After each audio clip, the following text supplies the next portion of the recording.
Por lo demás, ¿qué hubiera podido decir?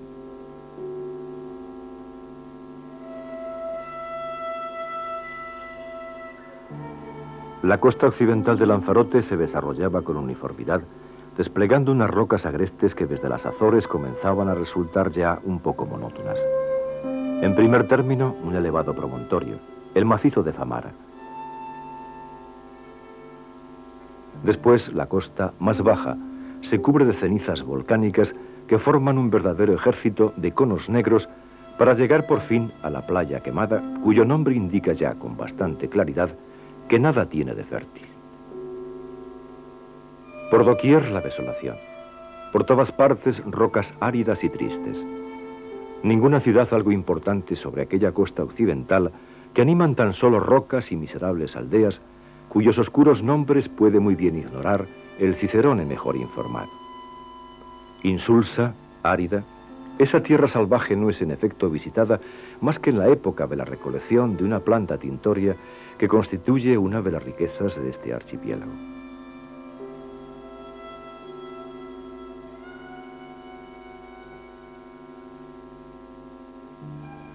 Quien así escribe es el célebre novelista francés Julio Verne en una de sus últimas novelas, convertido en relator y cicerone circunstancial de un crucero de placer en el buque Seamow, costeando idealmente la isla de Lanzarote a finales del siglo pasado.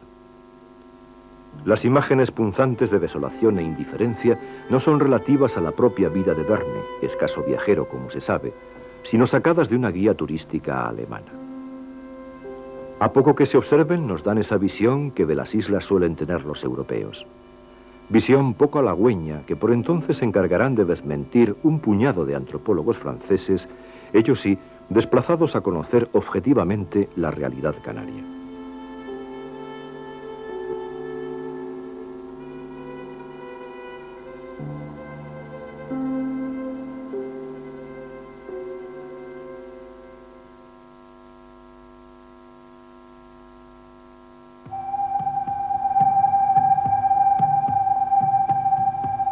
Un siglo después de que la guía Bedecker describiera así a Lanzarote, la realidad actual ofrece una visión radicalmente inversa si se exceptúa la mera descripción geográfica.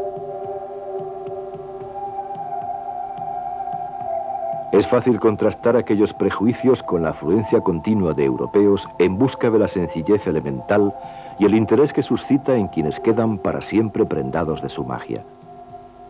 Mecanismo de compensación bastante merecido después de unos avatares históricos nada usuales para la consolidación del hábitat.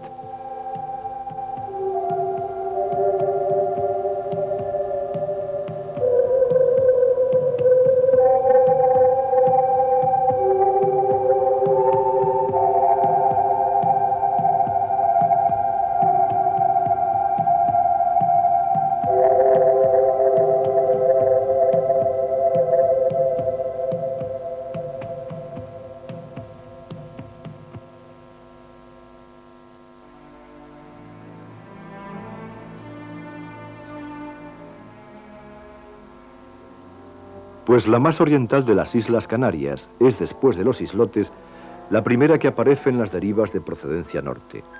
La primera que encuentra tanto el navegante desapercibido como aquel que trae objetivos claros y concretos.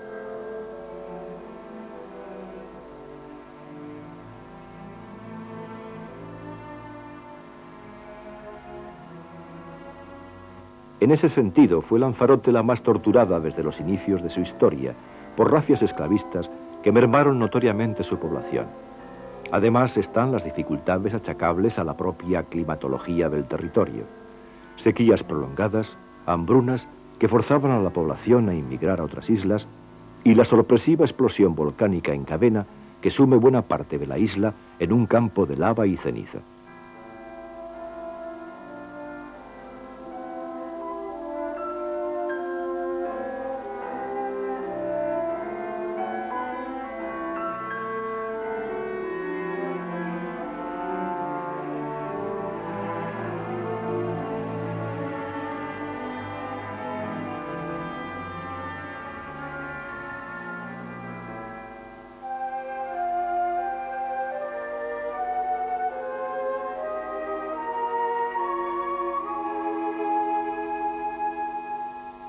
Hoy puede decirse que aquel mecanismo compensador entrega las mayores recompensas al Lanzarote actual, mezcla resultante de tan peculiares condiciones.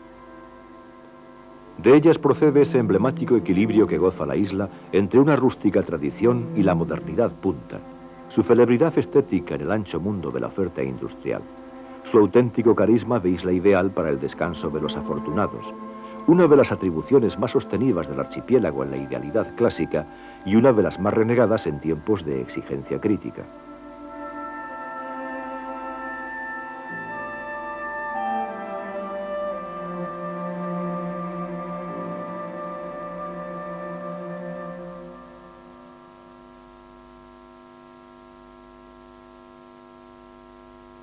¿Qué isla tan peculiar es esta para dar el gran salto de un siglo a otro con el resultado que se conoce?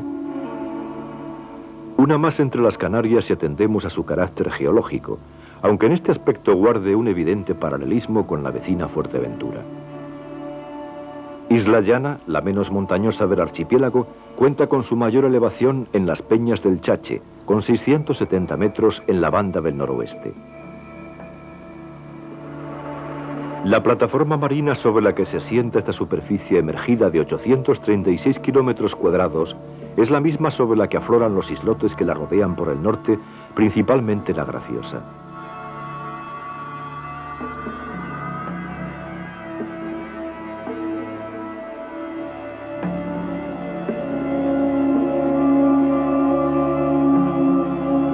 El interior es desnudo y árido, castigado por la erosión que causan los vientos oceánicos, aunque aliviada casualmente por la bonanza refrescante de los vientos alisios.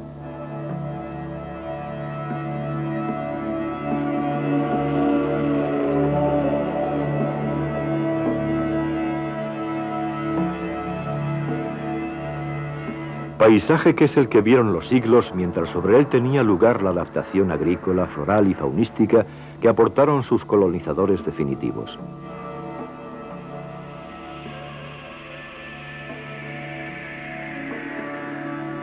La escasa flora xerófila de la isla se ha adaptado a las altas temperaturas y a la escasez de agua.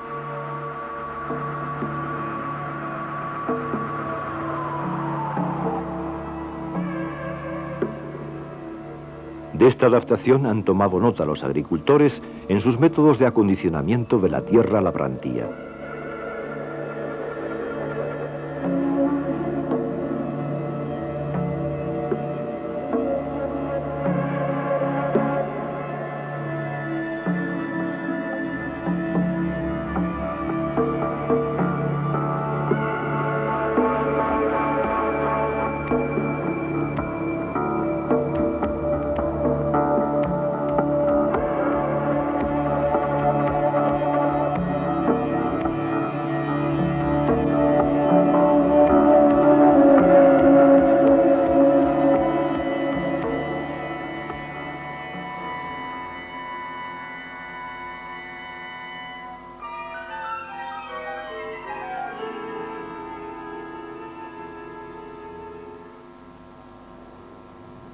Aquel paisaje milenario que se identifica con las islas Capraria y Purpuraria, con que la conocieron los mercaderes que la visitaron en tiempos históricos, se conmueve profundamente el 1 de septiembre de 1730, cuando estalla la primera línea de una serie volcánica que hoy día se considera de las más importantes del planeta.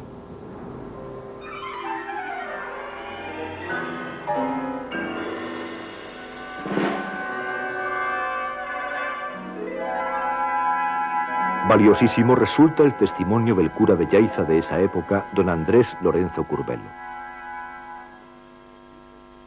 Dice la relación que dejó escrita que en aquella fecha, entre las 9 y las 10 de la noche, se escuchó un estruendo sordo y desgarrador que sacudió el pueblo hasta los cimientos.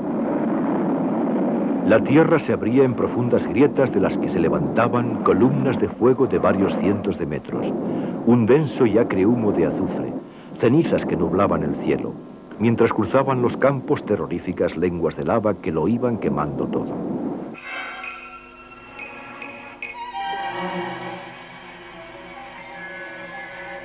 En años posteriores se reprodujeron las erupciones y la población de esa zona buscó refugio en Gran Canaria. Más adelante, en 1824, una tercera línea de cráteres entra en actividad. Son los de Tao, Tinguatón y Nuevo del Fuego, últimos volcanes de los que se tiene memoria.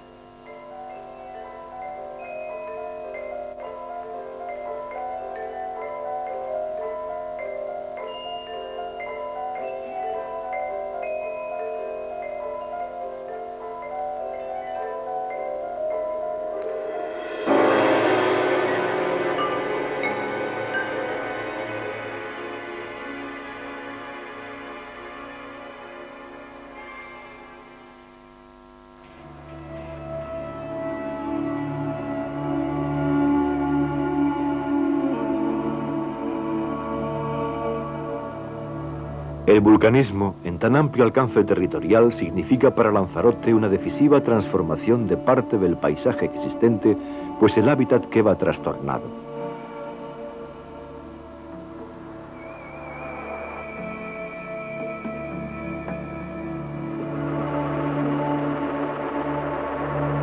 Donde hubo valles plantados de cereal, cortijos aislados o poblaciones estables sobre antiguos poblados prehispánicos, un inmenso mar de lava deja su torturada presencia y, al parecer, inútil.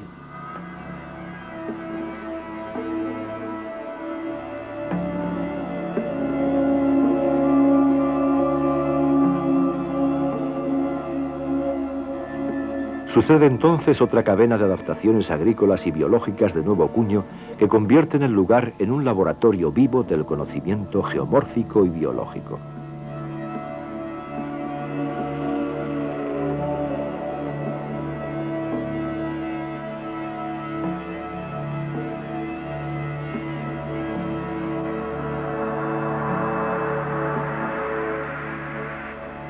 Los congresos de vulcanólogos y toda la experimentación que se lleva a cabo sobre el aprovechamiento geotérmico como una fuente alternativa de energía dan idea del interés que suscitan las peculiaridades de la isla.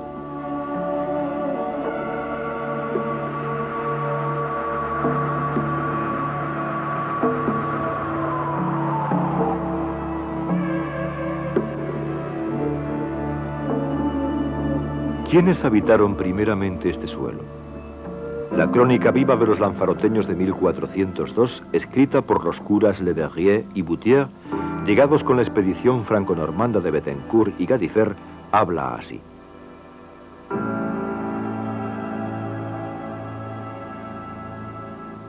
Los habitantes son gentes hermosas. Los hombres van desnudos, aparte una capa por detrás que cae hasta las corvas y no se muestran avergonzados de sus miembros. Las mujeres son hermosas y andan vestidas decentemente con grandes túnicas de pieles que llegan hasta el suelo. La mayor parte de ellas tiene 3 maridos y sirven por mes. Y el que debe tenerla después lo sirve todo el mes que el otro la tiene, y siempre hacen así, cada uno a su turno. Las mujeres crían muchos hijos muy hermosos y graciosos, y son blancos como los nuestros, pero se ponen tostados al viento por falta de vestidos.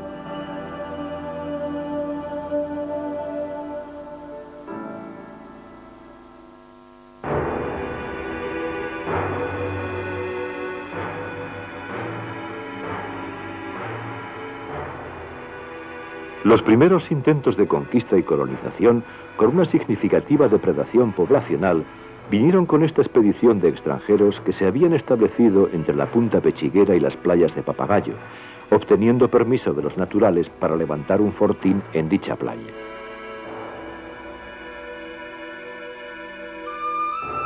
Allí lo hicieron, donde su pomposo castillo del Rubicón no pasó de ser una modesta torre vigía para que los ballesteros francos y normandos vigilaran el horizonte, y su nombrada catedral de San Marcial del Rubicón, una pobre ermita donde decir misa y bautizar a los aborígenes.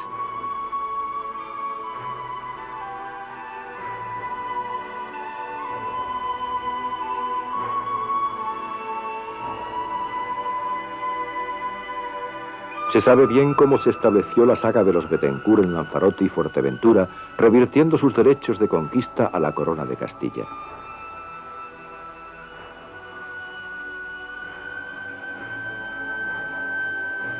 Lo que se desconoce es la suerte del esforzado capitán y cortesano Gadifer de la Salle después de su malandanza en Lancelot, Fuerteventura y Lobos, con la mala fortuna de haberse oscurecido su papel en la conquista hasta su vindicación actual.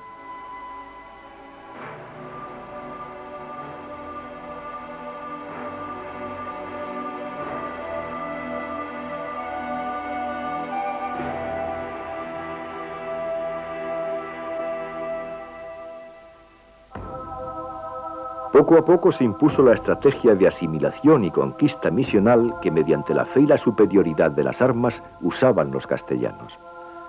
Con ello Lanzarote entra en la fase de mestizaje y en la situación de feudalismo tardío que implica ser isla de señorío.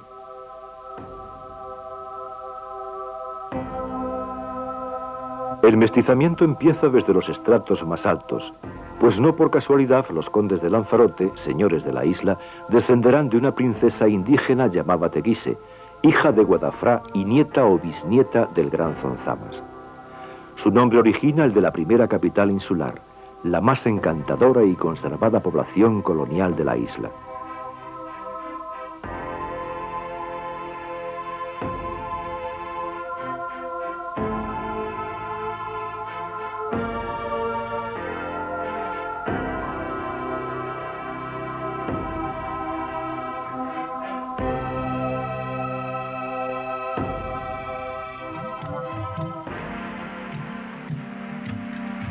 Alrededor de la gran aldea indígena que allí cerca existía, llamada por los cronistas Acatice, como alrededor de otras poblaciones, fueron recibiendo los recién llegados repartimientos de tierra en pueblos y villas que conservarían su nominación original.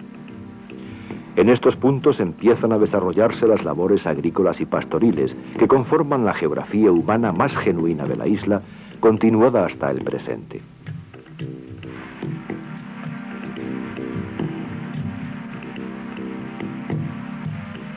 Cabras y camellos cruzan regularmente su paisaje, y ese viento de Lanzarote, que al decir del escritor surrealista Agustín Espinosa, busca retórica inútilmente, apuñetea el éter, se descoyunta en el vacío.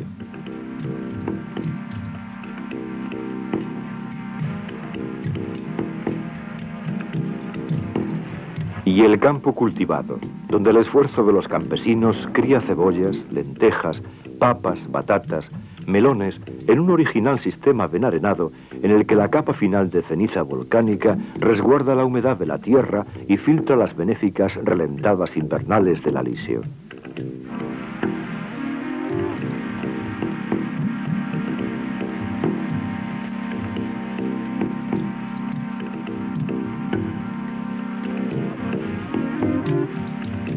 A la captación del agua de lluvia en gavias y maretas, al pastoreo nómada y a las labores de la cosecha, dedicaba la mayoría de la población conejera sus trabajos y sus días, tras épocas de exóticos monocultivos como fue la cochinilla, producto tintorio tan buscado como lo fueran las especias.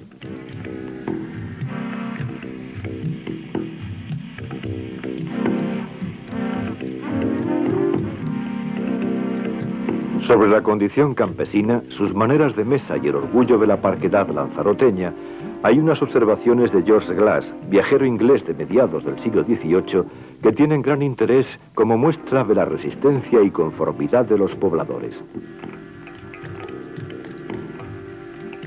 La alimentación de los campesinos, dice Glass, consiste ordinariamente en lo que llaman gofio, que se compone de harina de trigo o cebada tostada.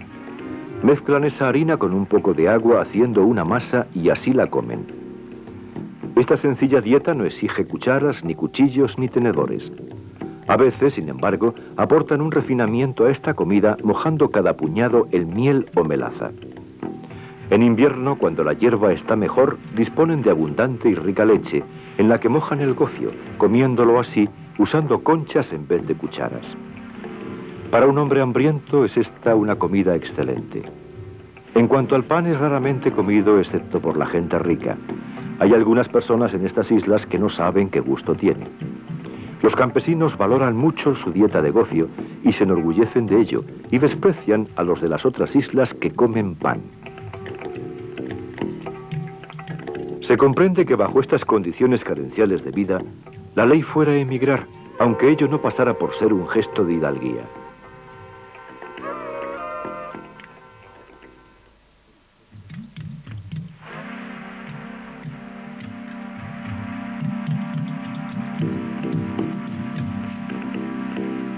La introducción del turismo en Lanzarote ha significado una aceleración evolutiva muy marcada en todos los órdenes para los conejeros, que es como se llama también a los naturales de la isla.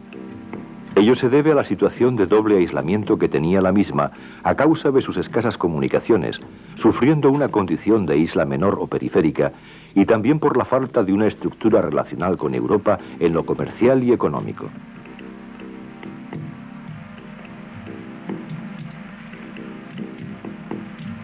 El buen clima y las inmensas playas insulares fueron el iceberg de la oferta para un turismo de corta estancia, ignorándose entonces algo tan probable como sería la necesidad de acoger a un turismo residente de pensionistas y jubilados.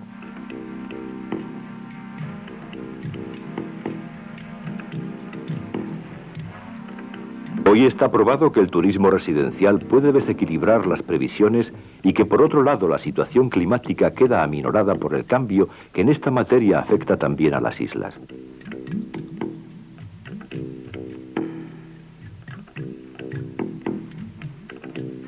No obstante, el descubrimiento del sol, las playas y el paisaje virgen y despoblado, como materia prima de un turismo con alicientes exóticos, significó una dignidad añadida de lo que era una isla realmente estancada en las duras condiciones de la soledad oceánica.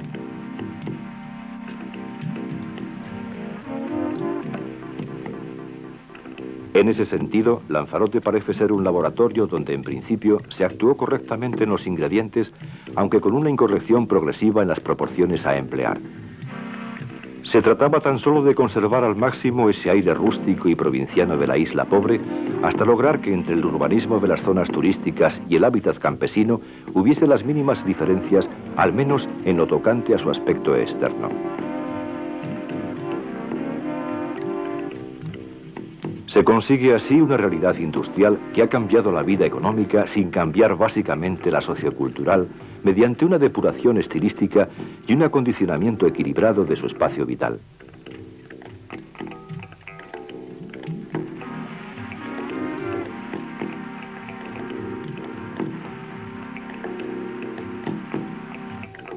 En sus aspectos negativos se habla del turismo como un maná mal distribuido, pues, dada la escasez de capacitación de los naturales para los requerimientos técnicos de esta industria, es la mano de obra extranjera la que gestiona mayormente el flanco administrativo y empresarial.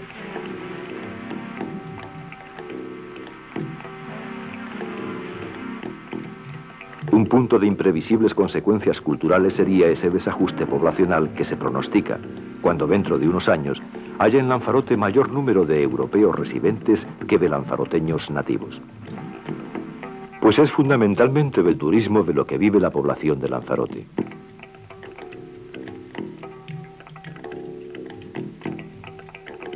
Su presencia está muy localizada en las zonas de costa, las cuales han visto acelerar su cansino ritmo de vida como antiguas aldeas de pescadores al paso de los viajeros.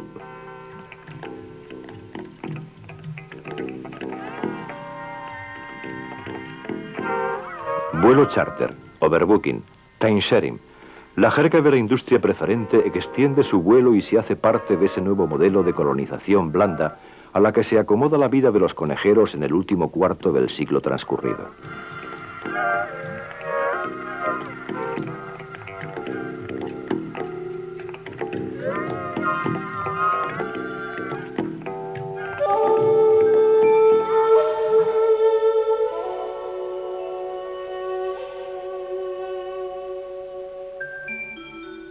La oferta, hábilmente diversificada para incluir los placeres de la naturaleza costera, tanto como los del tormentoso interior, puede llevarnos a la recoleta caleta de Famara, a Arrieta o por el contrario a la cosmopolita costa de Teguise o al puerto del Carmen.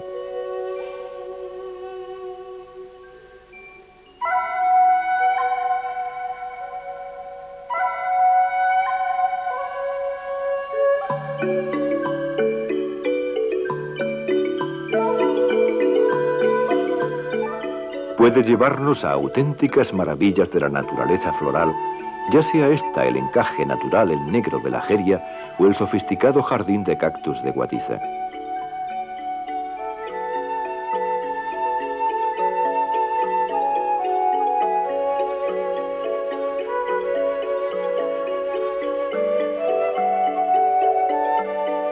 Placeres de naturaleza paisajística se nos ofrecen desde el mirador conquistado en el abrupto farallón del río sobre una espléndida panorámica de la costa noroeste.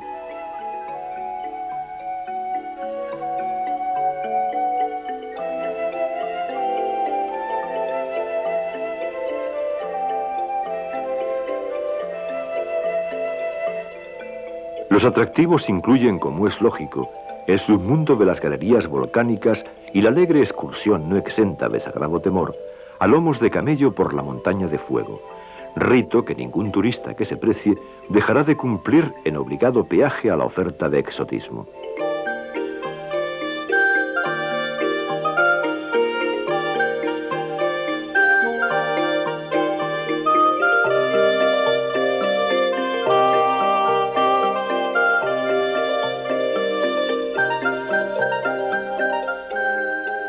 Este espacio de ocupación lúdica y relajada da paso a veces a otros donde se desarrolla la cultura selectiva, habiéndose acondicionado en los jameos del agua un auditorio especialmente sugerente para manifestaciones musicales clásicas o de vanguardia de categoría mundial.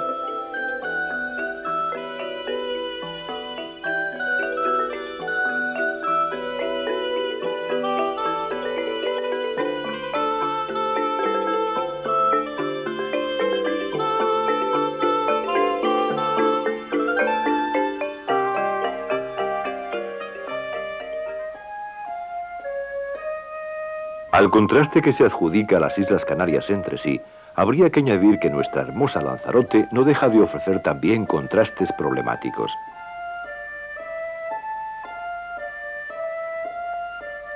A la sencillez con decoro que ofrecen las casitas encaladas de blanco y con puertas y ventanas verdes sobre el paisaje interior de la isla, esa reordenación natural hecha perfeccionismo de la mano de César Manrique, habría que oponer el urbanismo salvaje y tercermundista de su capital, Arrecife.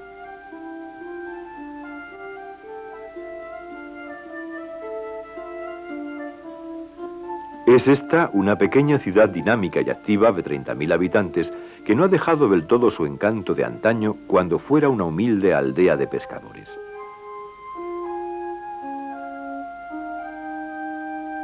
El viajero puede encontrarse de inmediato en la calle Real, centro neurálgico de la población antigua, con la intimidad de sus callejuelas y modos de vida que recuerdan bastante la serenidad provinciana con que no hace tanto tiempo se vivía en otras capitales insulares.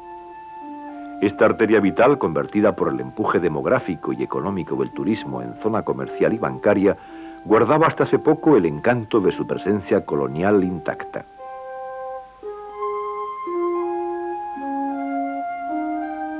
A la vuelta de una esquina, la iglesia matriz de San Ginés y su entorno nos devuelven el bienestar de un espacio ganado para la armonía.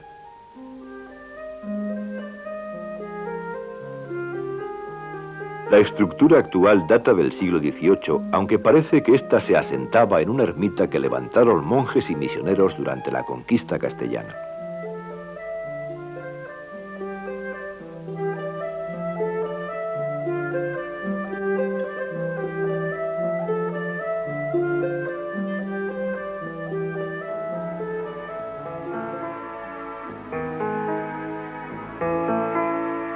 En el entorno de esta iglesia, el llamado charco de San Ginés guarda intacta la placidez de su pequeña bahía. Barriada popular, taller de encarenado y remiendo de los aparejos, el charco, en su renovada pulcritud, es uno de los rincones urbanos más bellos y personalizados de los que aún conserva el archipiélago.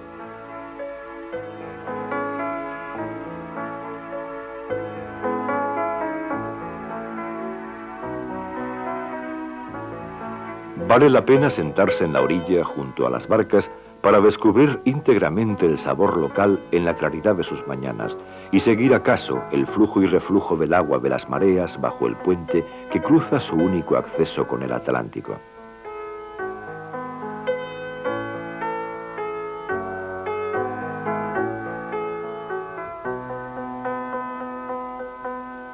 La bahía es espléndida en su conjunto. Allí el punto más visible sigue siendo el castillo de San Gabriel, levantado en un islote y singularmente comunicado con tierra por unas vías antiguas. En una de ellas se localiza el emblemático Puente de las Bolas, referencia visual que la retina hace imprescindible.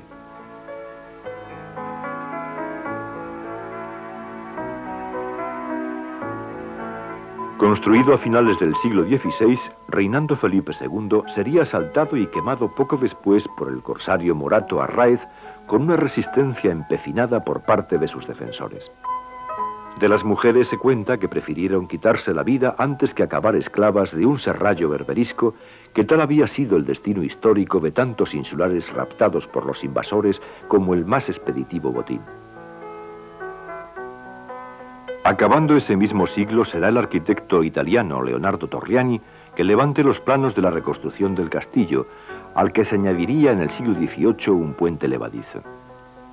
Lugar que guarda memorialmente los cañones que alejaron con diversa fortuna los asaltos corsarios, defendiendo ese humilde bastión de costa que fue arrecife hasta hace poco, considerando que la villa Beteguise detenta la capitalidad hasta 1852.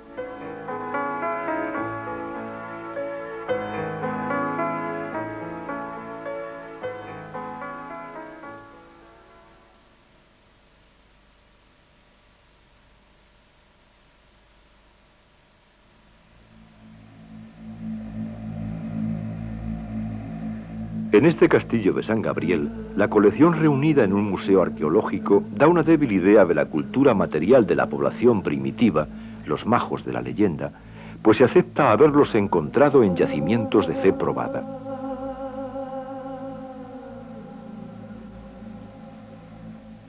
Son recuerdos de ese pueblo pastor y cerealista.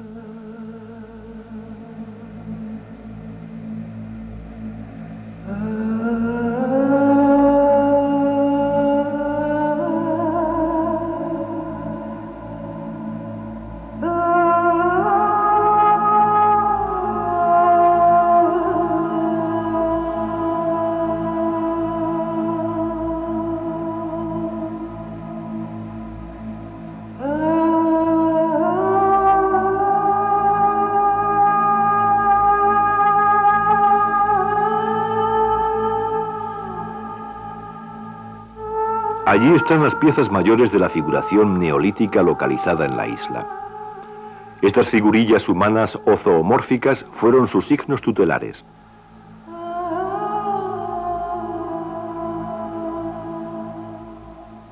También la gran estela votiva encontrada en el poblado de Zonzamas, que curiosamente fue posible rescatar de una embarcación en el puerto cuando un desaprensivo pretendía sacarla de la isla como trofeo de un safari cultural nada desorientado.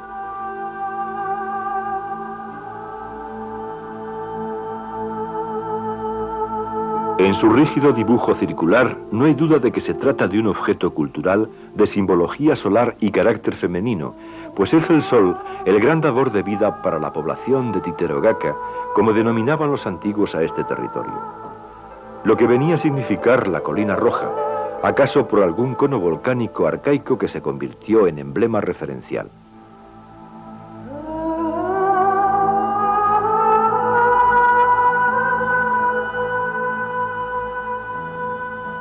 La antropología simbólica añade que este dibujo prefigura también las ondas del agua, fuerza lunar, líquido nutricio y bien escaso, en una isla en la que sin ella nada es posible.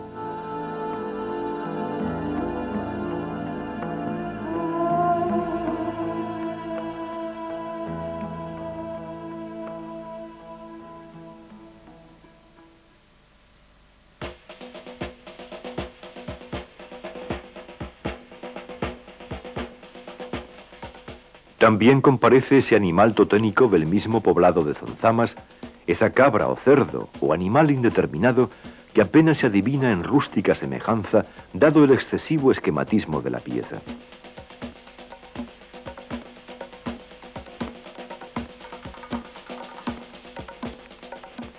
Por lo demás, la isla es rica en estas referencias a la población prehistórica con una doble resistencia.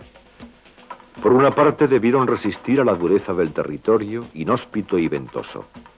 Por el otro, resistirían a la permanente codicia foránea sobre sus cuerpos y pertenencias que históricamente ha asediado a la población.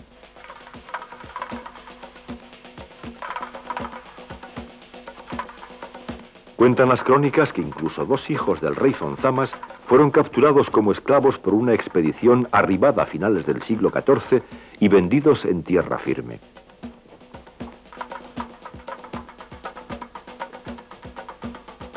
Los restos de bastantes aldeas prehistóricas siguen hoy día sepultadas bajo la lava volcánica y son uno de los grandes misterios de Lanzarote. Tinguatón, Mansintafe, Testella, Masdache, Jaretas, Los Rodeos, Tomares y Santa Catalina.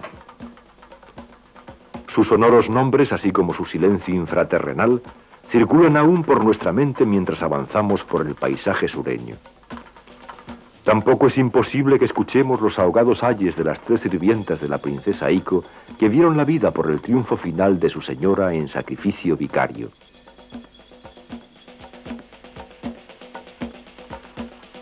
Pero esto sucedería más al norte, donde habrían sucedido los hechos de la leyenda. Por suerte, el mayor asentamiento llamado Acatife o la Gran Aldea de Zonzamas quedó fuera de la voracidad magmática y espera el momento en que los arqueólogos la liberen del olvido, poniendo en disfrute y salvaguardia su contenido esencial.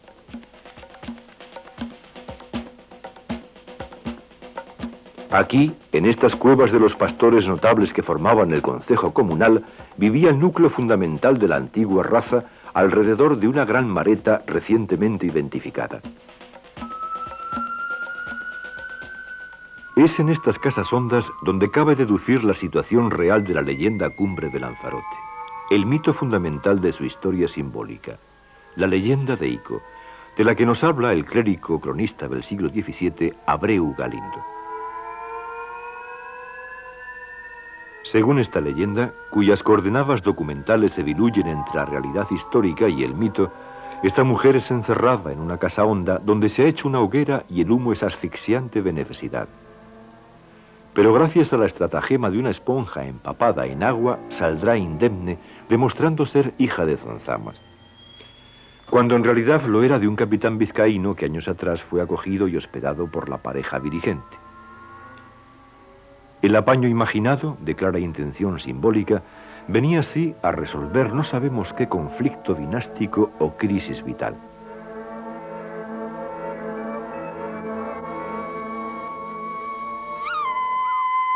El mito histórico con mayor potencial sigue siendo el de la princesa Ico, asunto que el artista cerámico Juan Brito recrea en barro con ingenua dignidad, formando el conjunto escultórico resultante una meritoria obra de arte popular.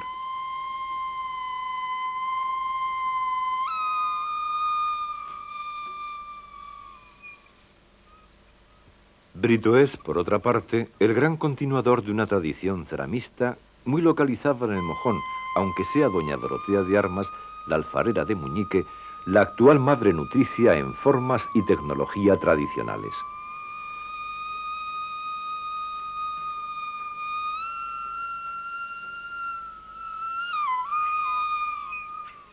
A pesar de la creencia en que la pareja escultórica conocida como los novios del Mojón, esquemáticos y fuertemente sexuados, obedece a algún cruce simbólico entre novios, nada parece ser más falso. Pues en realidad la historia de estas figuras es la de una broma particular, la de una figura que se entregaba a solterones y viudas de ambos sexos y hoy tan solo una pieza más del entramado exótico de cara al visitante.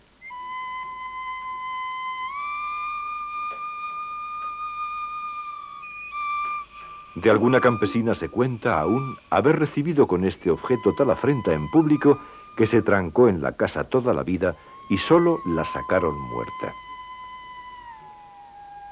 Del Padre, del Hijo, del Espíritu Santo, amén. Criatura de Dios, yo te juro y te ensalmo en el nombre de la Santísima Trinidad, con Dios Padre, con Dios Hijo, con Dios Espíritu Santo. La galería de singularidades míticas nos lleva a las averguntadoras y sanadoras que ejercían sus habilidades mediante amuletos, a las parteras remediadoras de crías que vienen mal, a los cantadores y verseadores célebres, como es el caso de Víctor Fernández, a las parrandas, ranchos de ánimas y bailes festivos.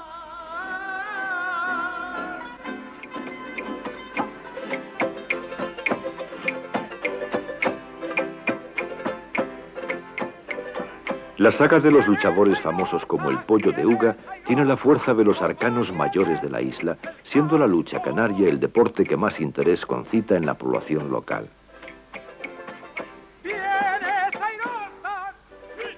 A estas y a otras parecidas peculiaridades de la tierra conejera han dedicado páginas sus más ilustres literatos: Ángel Guerra, Agustín de la Hoz o Leandro Perdomo.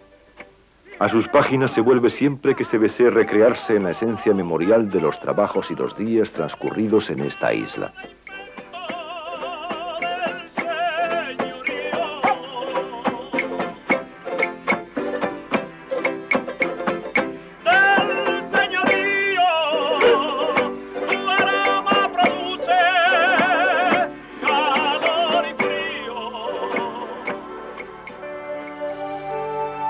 Mas no todo es vulcanismo y arqueología en la variante presencia de la isla de los volcanes.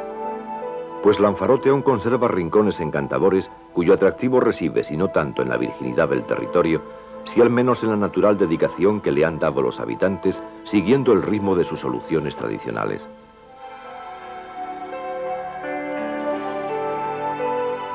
Así, por ejemplo, Arrieta, playa natural de la población de Aría, que ha conservado hasta hace poco su doméstica paz de refugio pesquero, y es aún ese lugar donde apetece pescar en barquillo o sentarse a saborear la tranquilidad del ambiente marino.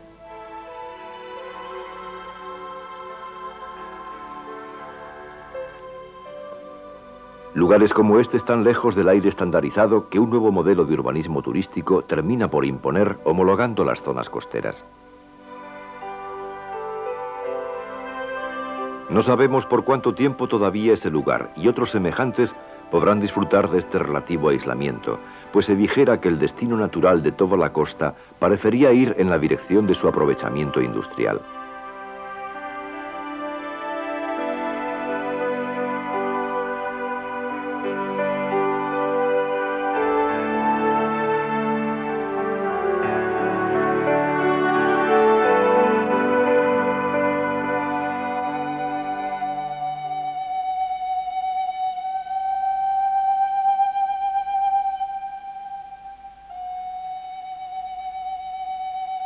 Para encontrar la naturalidad residencial de los habitantes de la isla habrá que ir, por ejemplo, a Aría, recoleto lugar de solo 3.000 habitantes desperdigados en los casi 150 kilómetros cuadrados de su extensión municipal.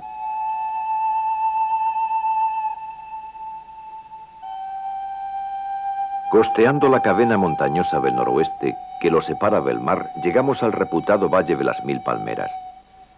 Como sucede habitualmente en todas las zonas norte de las Islas Canarias, el benéfico influjo climático de los vientos alisios y la mayor frecuencia pluviométrica han hecho de este emplazamiento geográfico un vergel con el añadido del tipismo de sus labores campesinas y un ordenamiento habitacional conciso y elegante.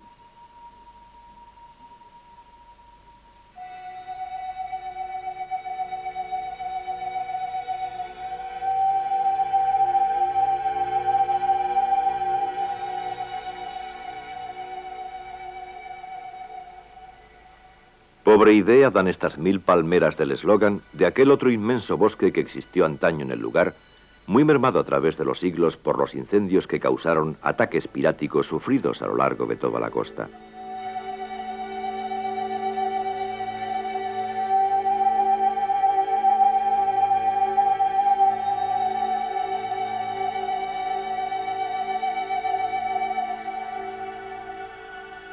El palmerar se introduce en forma de jardín en la casa estudio del artista César Manrique, que en sus últimos años eligió Aría como retiro en su madurez creativa, dejando atrás el Taro de Taiche como sede de la fundación de su nombre.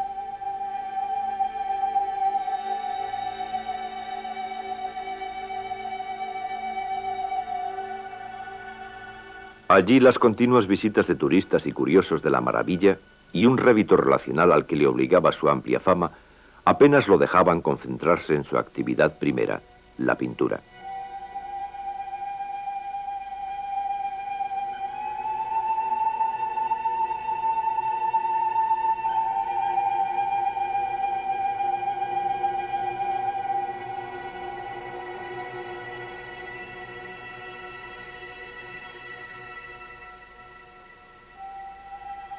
Como producto de un auténtico mago intermediario de esa síntesis que ha sabido imponer entre el medio natural y la mano del hombre, el entorno particular de Manrique se goza recreando el punto de encuentro entre ambos con soluciones imaginativas. Pero es también en los objetos donde su mirada atrapa el realce estilístico, ya sea de la piedra virgen o trabajada en escueta cantería, como en los mismos aperos de labranza, en los útiles domésticos o en la primitiva maquinaria industrial que las nuevas tecnologías han hecho desaparecer.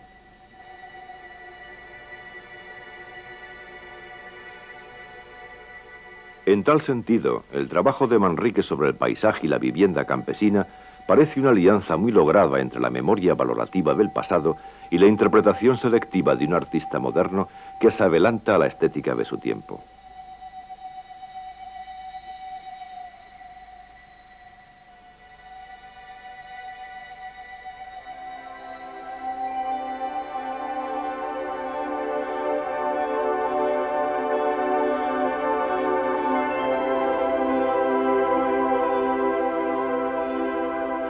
El encanto de lo tradicional hay que buscarlo también en los pequeños pueblos que nos salen al paso en cualquiera de las rutas posibles en la isla.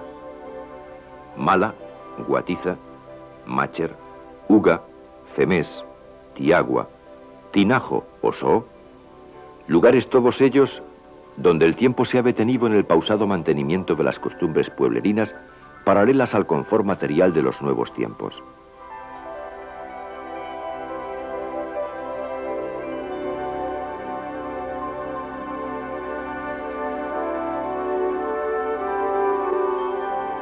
También está Playa Blanca en el extremo sur de la isla.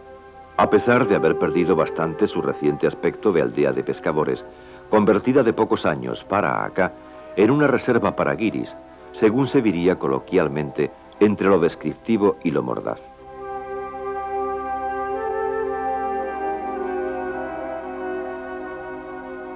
Muy cerca se localiza la Punta de Papagayo, cadena de pequeñas caletas que la marea alta consigue aislar entre sí y donde se podía gozar hasta hace bien poco la intimidad naturista que hacía del lugar uno de los pocos paraísos vírgenes del archipiélago. Hoy día las tranquilas playas de Papagayo, frente a un mar turquesa de ensueño, están seriamente amenazadas por la vecindad avasallante del asfalto y el urbanismo salvaje que fuera más allá de un límite prudente, el marcado a la altura del Castillo de las Coloradas. Pues una vez asfaltado y urbanizado este rincón, se estará dañando el microclima que protege su equilibrio.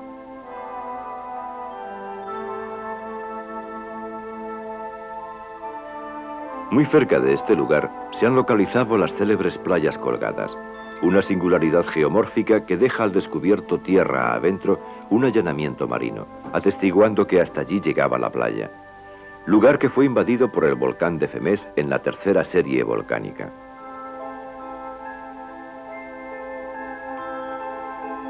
En esas playas colgadas, con una longitud de hasta 80 metros, duermen fósiles marinos del precuaternario, gigantescas valvas de moluscos e inéditos saurios.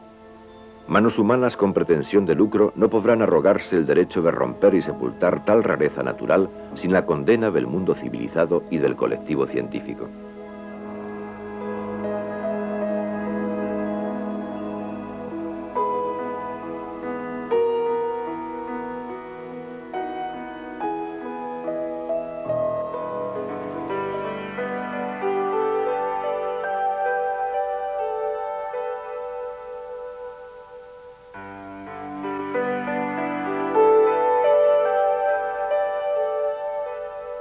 En esta relación de alertas ecológicas, si alguna parte del territorio lanzaroteño se hace imprescindible proteger en su estado primigenio, ese lugar sería La Graciosa, el mayor de los islotes que rodean la isla en su flanco noroccidental, el denominado archipiélago Chinijo por sus reducidas dimensiones.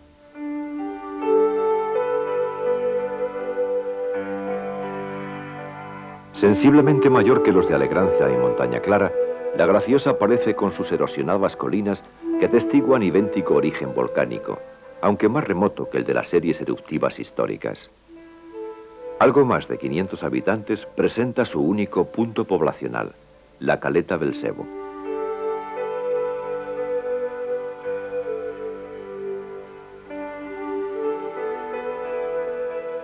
Al igual que el islote de Lobos, también aquí fondearon las naves que seguían la deriva sur-suroeste, buscando las islas de mayor volumen y nombradía.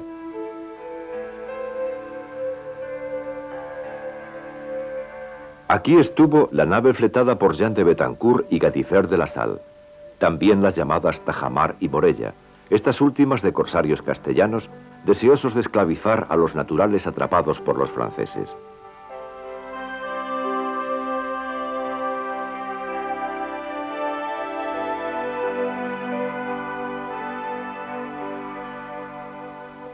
¿Fueron normandos, portugueses, genoveses o mallorquines quienes nombraron al islote de este modo?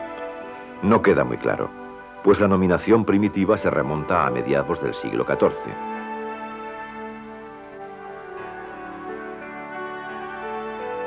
Pero en el caso de la Graciosa, no cabe duda de que el bautizo se basó en sus atributos más evidentes. Esa gracia y descansado garbo que presenta su contorno desértico.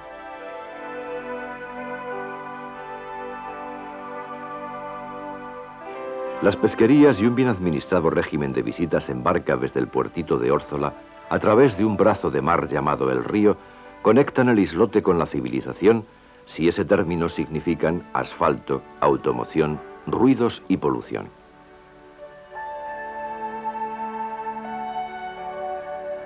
Pues la Graciosa desconoce el alquitrán y los aparcamientos, la prisa y la competitividad.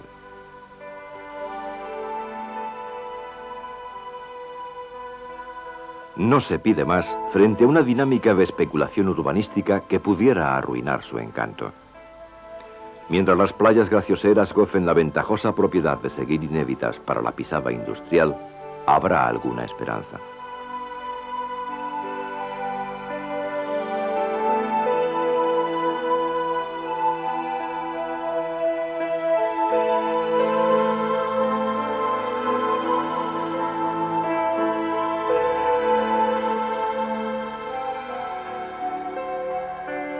Es preciso, pues, que la industria turística disponga de un mecanismo de control para evitar su fracaso, pues este arrastraría el de un modelo económico del que tanto se depende. La simbiosis ocurrida en esta isla ha dado resultados de una eficacia ejemplar.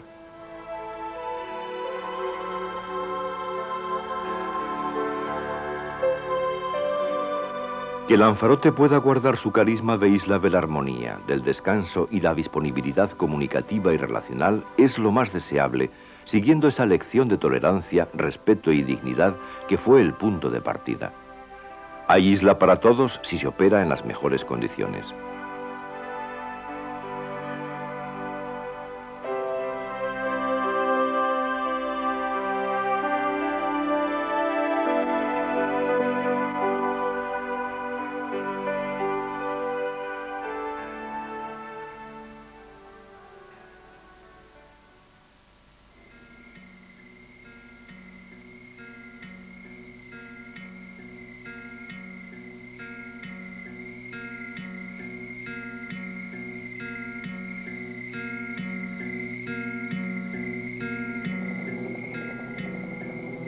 Los volcanes duermen. La mar de leva sigue pasando su ritmado flujo bajo el puente de las bolas.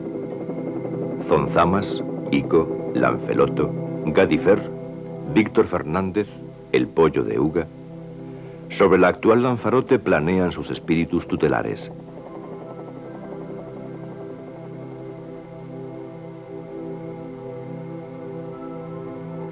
La memoria futura deberá conocer tan solo fuera la vaga sombra de tanta belleza atrapada por el océano, respirando hondo en su corteza magmática.